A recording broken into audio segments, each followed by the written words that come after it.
The Battle of Inchon by Justin Stefanowicz. The Battle of Inchon was located in Inchon, South Korea, part of the Yellow Sea, and it lasted throughout September 15th of 1950 to September 19th of 1950. The battle consisted of the people of North Korea, who were trained citizens that were ready for attack. Even though they were well trained, they had another thing coming when they had to go up against the United Nations.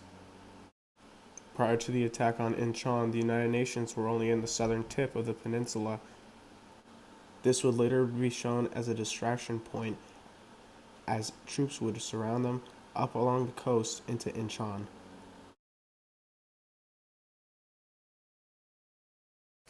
The U.S. general at the time was Douglas MacArthur. He led off the missions of U.S. warships, equipment, and men to the coast of Inchon. Marines landed in the enemy territory, letting out tons of equipment such as tanks, mortars, and thousands of men. Those thousands of men were tightly crammed together on boats where the back door would place onto unprepared beach landings, and they would rush off and set up camps. Those thousands of men were eager to get a piece of the action in the Korean War. This would be a perfect opportunity for a sneak attack and a war that would go down in the ages. Since most of the Korean troops were focused on what the United Nations had set up in south of the peninsula, the sneak attack would be perfect input to go into the capital of Seoul. Douglas MacArthur set up this planned attack.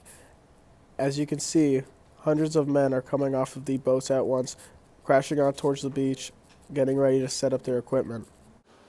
These boats were proven to be vital towards the attacks on Inchon. Many of these large ships were used to bombard the beach and set off troops right on shore.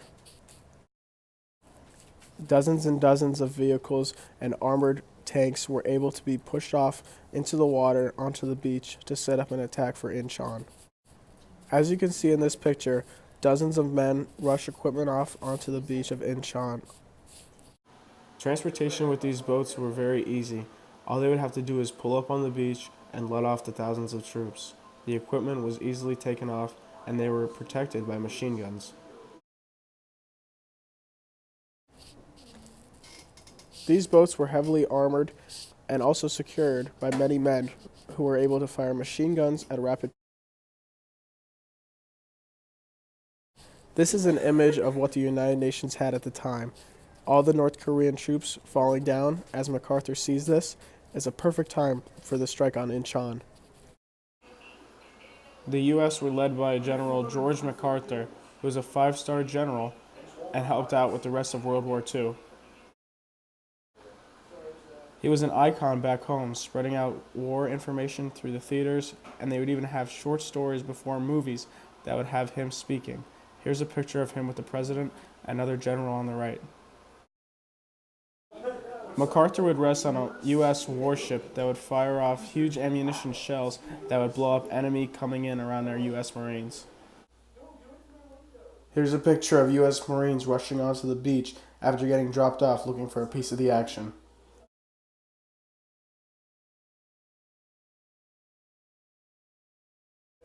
Since the U.S. had about triple the amount of soldiers coming in just within an hour than the North Korean People's Army, they would set up these huge mortars that would blow off fleets of North Koreans, which would be extremely vital to the submersion of Inchon.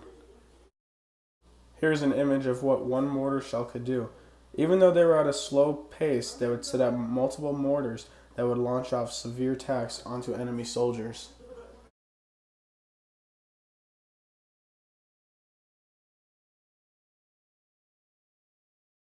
U.S. Marines came in and were relentless and did not give up.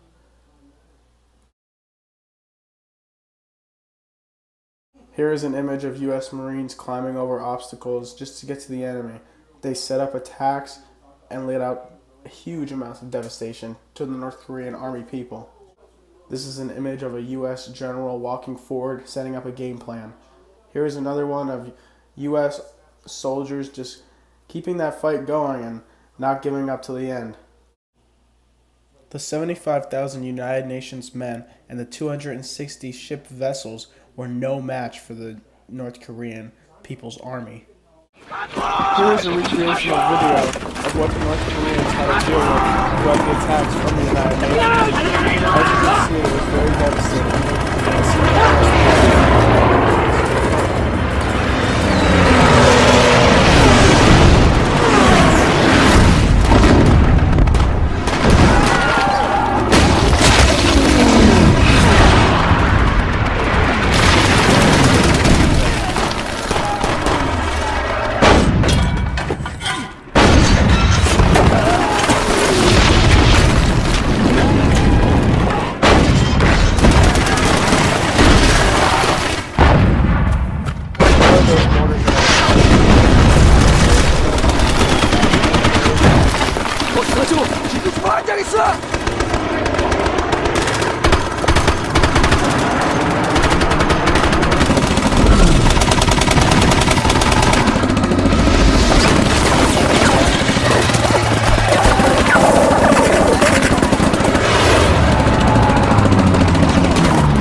After that attack, the North Korean People's Army started giving up and putting their hands in the air, as you can see in this image.